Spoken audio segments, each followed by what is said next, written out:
Hi, my name is Dr. Rehman. I am a psychiatrist. The Royal College of Psychiatrists says that there are certain things all of us can do to make our own mood better. This is regardless of whether we have a history of mental illness or not. I'll talk about some of those things here. The first of those things is to remain busy. So there's a lot of research evidence that shows us that people who remain busy are generally mentally healthier than people who have a lot of time on their hands and nothing to do. It's so important that we tell our patients that one of the most important parameters for recovery that we kind of keep in mind is whether a person has started working or not. So if they can't work, we tell them to at least start doing some voluntary work, even if it's just 1 or 2 days a week for only a couple of hours a week, a couple of hours a day.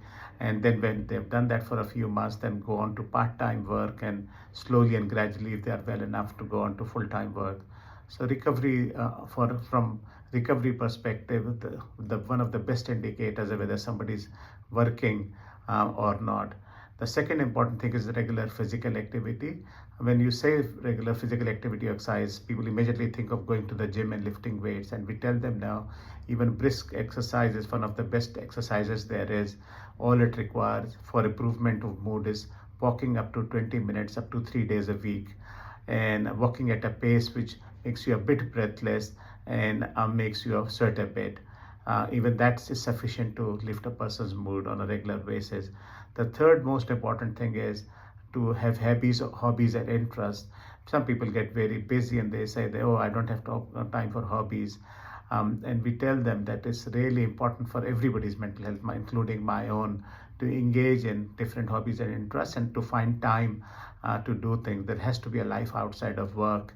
And everybody's interests are different. Some people like reading books, some people like socializing with family or friends, some people like watching movies. So whatever works for you, try to find time, definitely once a week, if not a little bit of time every day for things you enjoy. And the last but not the least important thing is that take great care of your sleep. So it's important to sleep um, uh, between 7 to 9 hours every night. Most people know how much sleep they require, and for most people, it's 7 to 9 hours a night. And try to sleep at the same time every night. Wake up same time every morning, including weekend. That's very important because sleeping too late or waking up too late on weekend disturbs the sleep architecture, and then you have to catch up on it in the next few days. Thank you for listening.